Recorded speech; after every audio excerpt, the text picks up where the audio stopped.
भजे नारसिंहं त्रिनेत्रं मुरारिं सदा घोरदैत्येन्द्रनाशं दरारिम्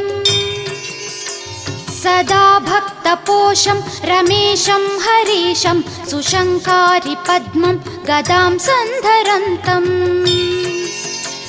सदा वामभागे सुलक्ष्मी समेतं करालं हिरण्याक्षकं मारयन्तम् अनन्तादिरूपं रमेशं सुरेशं स्वभक्ताय स्तम्भे सभायां भवन्तम्